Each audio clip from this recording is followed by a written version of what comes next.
Today's episode is brought to you by Mazars. SoundCartel. The way people work has certainly been transformed in recent years, with the pandemic seeing a huge proportion of staff working from home. But should you be worried that your employees are actually, working? From SoundCartel, I'm Nicole Goodman, and this is Business Essentials Daily.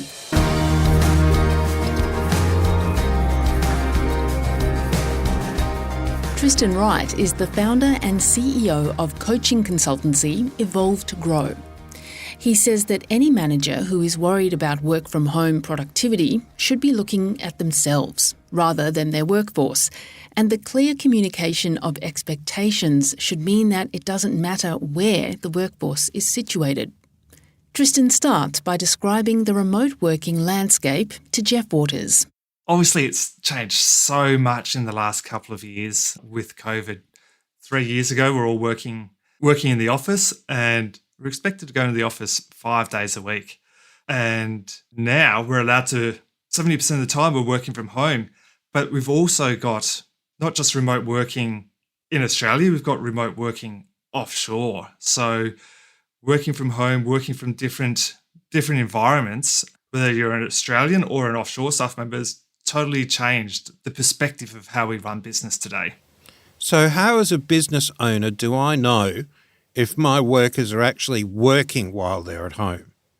At the end of the day, we should be caring about the value or the results that our workers are providing to us. So if we're worried about the fact that a staff member is, whether they're logged on or not logged on to their computer and responsive, we've got some greater issues in our business than just are they working or not. So my perspective is that we need to be focused on what value they're providing and the outcomes that they're providing.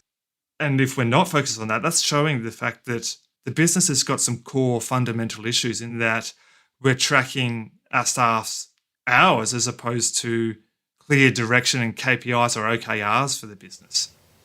So what's your advice then to business owners who are confronted by workers who are requesting to stay home to work? For me, I would actually be, if they're capable of achieving the results, let them work from home. But it comes back to the fact that we as a business owner, as a leader, we need to improve on the outcomes that we want our business to achieve, the direction that we're wanting to take the business in, and how we're communicating that down to our staff, and then how our staff are delivering upon those objectives of the business. And if they're clear on what those objectives are or what key results they need to achieve to hit those outcomes, it doesn't matter where you're working from. So as a business owner, if you're concerned about where your staff are working from, it shows that your skills as a leader are potentially not up to scratch yet, and you need to work on yourself and the business strategy and direction, how to communicate that down to your team first. So how do I do that? How do I work on myself? Okay, so what I meant by working on yourself is, in this instance, is do we actually have a clear direction of our business, where we're headed, and what projects the business needs to work on, and what outcomes the business needs to achieve?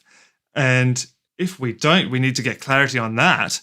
But then once we do have that, we then need to cascade that down to our team and share with each of our team members, you're responsible for this area of the business, you're responsible for that area of the business, and these key results. Once we've got that in place, we shouldn't be worried about where our team member's working, because our team member has got clarity on what they need to achieve and what their responsibilities are. Sounds like you're asking a lot of people to completely change their headspace in the way that they monitor their staff and their output. Yes and no. There's a natural concern that the business won't work if everyone is set up in different locations or different environments.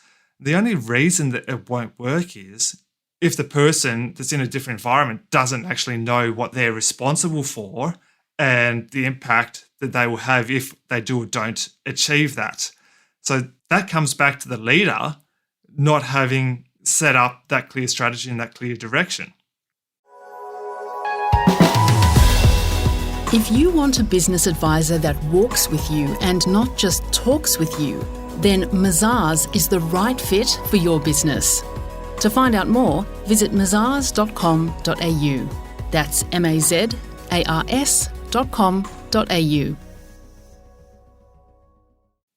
How can I coordinate, though, all of my workforce so that we're all working toward the same goals? Very good question. So what we want to do at a high level, yes, we need to share the business goal or the direction that the business is heading in, but some people are going to care about that more than others.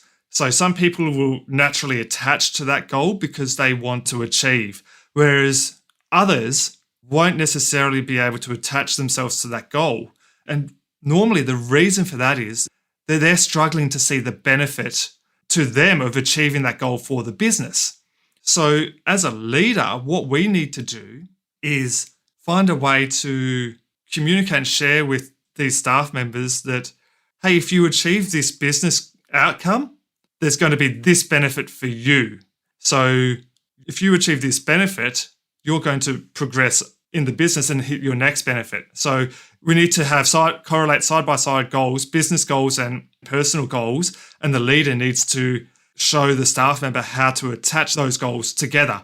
And once we do this with each staff member, we can then build that train and progress and move forward on the direction of the business. And how we do that, where we do that, doesn't matter as long as we've got communication tools. So you write about your 3 core principles to get the most out of your assistants. Can you please expand on that for us? When we're talking about assistants, in this case, we're referencing offshore staff members, so virtual assistants. So changing tact a tiny bit here. But where I see a lot of business owners fail is they hire a virtual assistant or an offshore team member and expect them to be a unicorn, expect them to work just as good as someone in their office. But it's not going to work unless you actually set up a consistent communication tool or a consistent communication frequency, a consistent training platform, so a way to teach people, and a consistent check-in process. So, i.e., we need to be frequently checking in and following up, let's say at the end of each week, at the end of each month, to make sure that our offshore team member understands the work that they're doing. Because if we're working on the other side of the world and we're not talking to our team members every single day, they may get confused and not follow the trend that the business is working on because there's a lack of communication, a lack of training, and a lack of check-in. So we need to have a system and process around the 3 of these to be able to make sure our team members, whether they're virtual assistants offshore or whether they're onshore working remotely, we need to have these processes in place to make sure those communications, those trainings, those check-ins still happen whilst we're working in different offices. That was Tristan Wright, founder and CEO of Evolve to Grow.